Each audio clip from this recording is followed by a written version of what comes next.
Why Christianity still matters.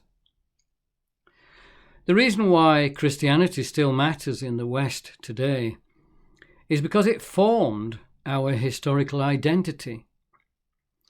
Although most of us now don't recognize ourselves as Christians and rarely go to church, our manners, our shared senses of justice and fairness, our sense of universal human rights, how we love nature, others, and ourselves, including our charitableness, are all unmistakably Christian in flavour and character. We may no longer be Christians, but in our bearing and conduct, we are still Christian to the core. And what Catholics still call Holy Mother Church is the mother of all Europe, North Africa, the Levant, the Americas and the rest of the English-speaking world, Russia, and many East and Southeast Asian communities. If we factor in Christianity's openly acknowledged influence on Islam and Judaism's influence on both, it becomes obvious that in forgetting our former Christianity, we're forgetting not only what made us who and what we are, but what made who and what much of the world is. If only we had completely forgotten our Christianity. But we haven't.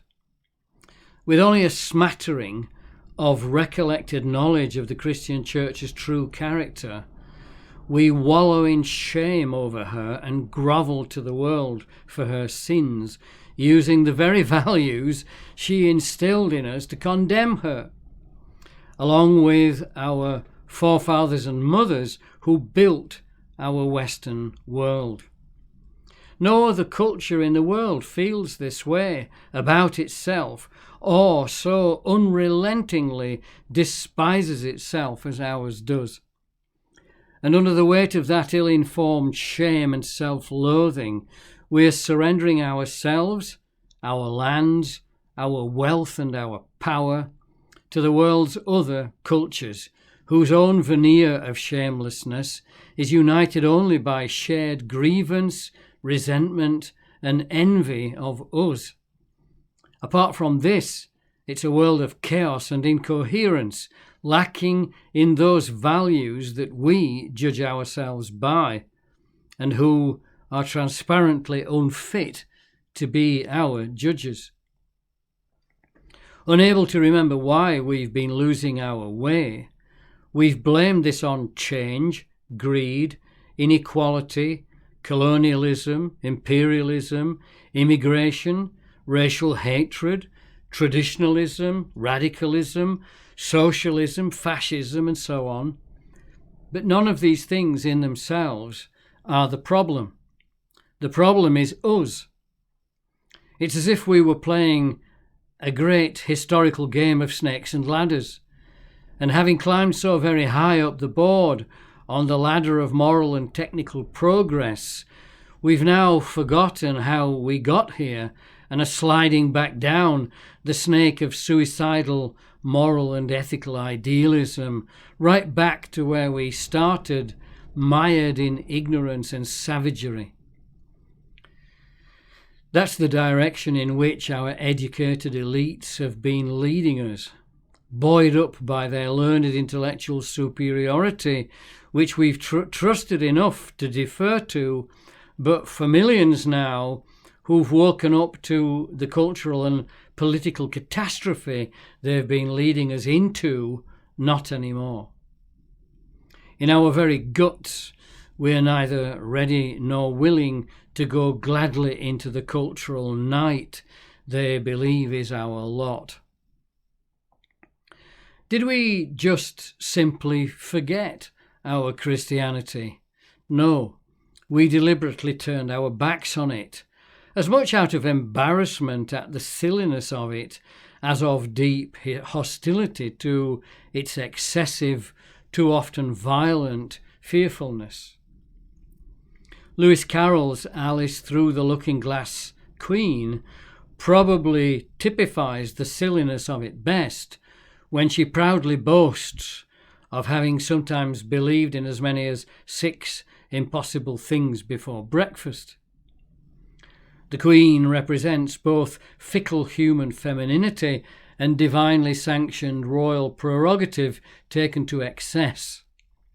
There's a childish charm to the Queen's world which it's entirely natural for children to believe in, but the Inquisition, the religious wars of the Reformation, the burnings and threats of burnings of early scientific thinkers as heretics, the religious paranoia over pagan superstition, served to remind all who've been graced by the mixed blessings of modernity what the effects of adults believing in the Queen's world can be.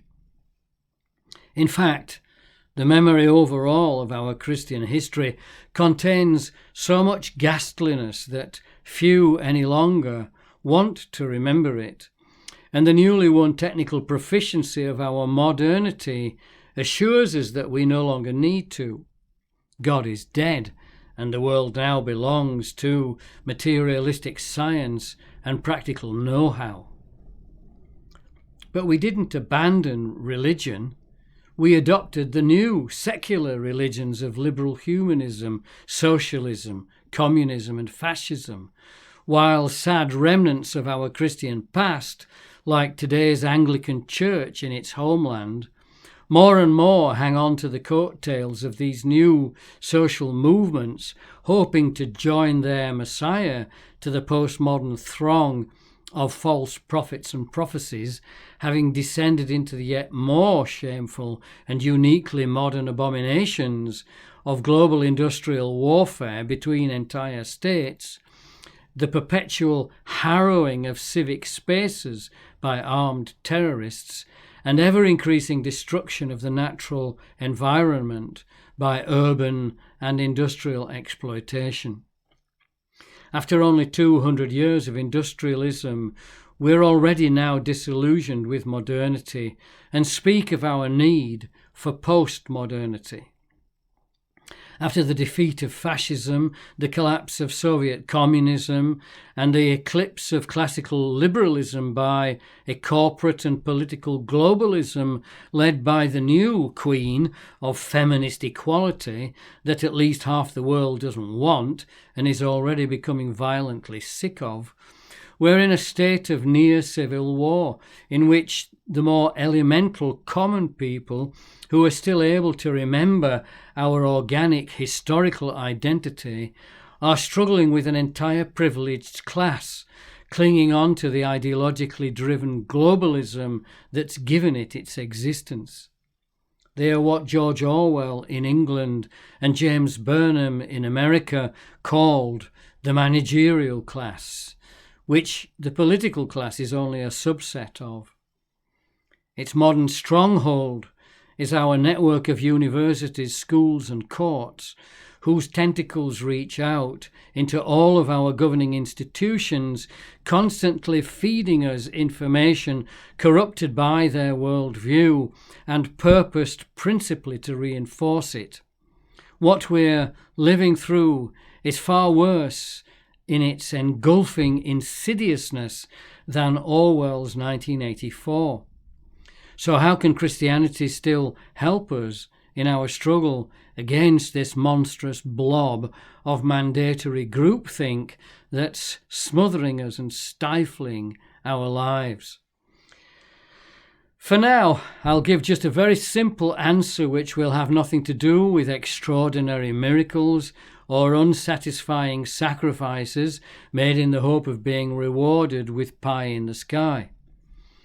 Because, following its Jewish parent, Christianity believes that our world was created, each creature having been created according to its kind, it accordingly believes firmly in natural propriety. It does not see our world and we in it as a great cosmic accident that we can manipulate and exploit according to our whimsical desires within the bounds of purely physical law. Rather, it sees the whole of creation as a great symphony in which even seemingly chaotic elements are like jazz instrumentalists, innovating creatively within the symphonic whole. This whole is united in its perfect symphonic nature, struggling to attain an ever greater perfection whose beauty it's oriented towards, but which is always hidden from view by its own creativity. This is the Judeo-Christian orientation, openly creative, yet built on the already defined and absolutely real building blocks of creatures' natures, which creatures themselves, including us, naturally cherish without guidance from self-appointed expert elites. This is the actual splendour of the Judeo-Christian affirmation of nature, which we've forgotten to our great cost, but which true Christianity hasn't. True Christianity still to this day loves nature and everything natural that are given to us as our birthright, and that should qualify it as a great friend and ally in our struggle to rescue our natures from their ideological enemies.